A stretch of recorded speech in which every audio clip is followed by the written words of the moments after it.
የበር ስዊች ምንላቸው በሩ በሚጨመቅ በዚህ ሁሌም በር ተዘግቶ መጨመቅ ስላለበት የሱ ችግር ሲያጋጥመኝ። ሰላም ጤና ይስጥልኝ ሳትኮም ቤተሰቦች፣ ዳንኤል እባላለሁ ከሆም አፕላያንስ ኤንድ ኤር ኮንዲሽነር ሜንቴናንስ አስተማሪ ነኝ። አሁን ይዤላችሁ የመጣው በአውቶማቲክ ዋሽንግ ማሽን ወይም ቶፕ አውቶማቲክ ዋሽንግ ማሽን ምንላቸው የዶር ስዊች ፕሮብሌም ሲያጋጥም ስፒኑ አልጨምቅ ሲል የሚለውን ፕሮብሌም እንዴት እንደምትፈቱ አሳያችኋለሁ። ይዤላችሁ የመጣው ማሽን አውቶማቲክ ዋሽንግ ማሽን ይባላል። ይሄ ጋራድ ብራንድ ነው። ብዙ ጊዜ ስናዛቸው ፕሮግራሚ ኦን ይሄ ዲስፕሌይ ወይም አጥቦ ውሃ አስገብቶ ከጨረሰ በኋላ ጊዜ ምንድነው መጭመቂያ አልሰራ የሚልበት ጊዜ ነው። በዚህ ጊዜ ደግሞ ምንድነው ቴስት የምናደርገው የበር ስዊች ምንላቸው በሩ በሚጨመቅ በዚህ ሁሌም በር ተዘግቶ መጨመቅ ስላለበት የሱ ችግር ሲያጋጥመኝ መጭመቅ ላይ ችግር ሊፈጠር ይችላል። እሱ እንዴት በቀላሉ ፊክስ እናደርጋለን የሚለውን የት ቦታ ምን ማድረግ እንዳለብኝ ያሳያችኋለሁ ማለት ነው። በመጀመሪያ እዚህ ጋር እያንዳንዱ ይሄን ከቨሪንጉን እዚህ ጋር ያሉት ብሎኖችን መፍታት አለብኝ ዙሪያውን። አንድ ከጀርባ ደግሞ ያሉ ብሎኖችን መፍታት አለብኝ። ከዛ በኋላ እሱን ከፈታውላ ይሄ መነሳት ይችላል። እንዳልኳችሁ ይሄን ብሎኖችን ፈትቻለሁኝ።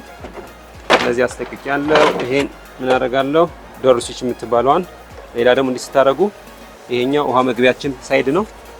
ስለዚህ እዚህ ጋር ዶር ስዊች ምላት ይችን ነው። ስለዚህ ብዙ ጊዜ ኮንቲኒቲ ቼክ እንማረጋት እዚህ ጋር ላይ ነው። እዚህ ጋር ሁለቱን እነዚህ ገመዶችን በር ስዊቿን ነው ቼክ ማረጋው። እዚህ ጋር በኮንቲኒቲ በሩን እዚህ ጋር እየከፈቱ እየዘጋው ስዘጋው ኮንቲኒቲ መስጠት አለበት። ስከፍተው ደግሞ ኮንቲኒቲ ማጣት አለብኝ። እዚህ ጋር እሱን ቼክ አረጋለሁ። እንዳያችሁት እዚህ ጋር በኮንቲኒቲ ቼኪንግ እዚህ ጋር ዶር ስዊቻችን ቼክ አረጋታለሁ። በሩስ ኦሬዲ ኦፕን ሲሆን ኮንቲኒቲ መስጠት የለበትም። ኮንቲኒቲ መስጠት የለበትም። ክሎዝ በሚያደርግበት ጊዜ ደግሞ በር ስዊቻችን ክሎዝ በሚያደርግበት ጊዜ ኮንቲኒቲ መስጠት አለበት። ኮንቲኒቲ መስጠት አለበት። ልክ እንደዚህ እንዳያችሁት አሁን ይሄ ስዊቻችን ይሰራልኝ። በዚህ ጊዜ ካልሰራልኝ እዚህ ጋር ያለችን ስዊቻችን ምን ማድረግ አለብኝ ማለት ነው። ማኑዋሊም ቼክ አድርጌ ከንት ካለልኝ እዚህ ጋር አንደኛ ምን ሊሆን ይችላልኝ ሙቀት ወስዶ ስለሚችል እሷን በካርቦን ብሩሽ ምናምን ነገር ማድረግ ነው ፋቅ ማድረግ ነው። ካለዛ ግን ሙሉ ለሙሉ ዶር ስዊቿን መቀየር በተመሳሳይ ሳይዛቸው ማለት ነው።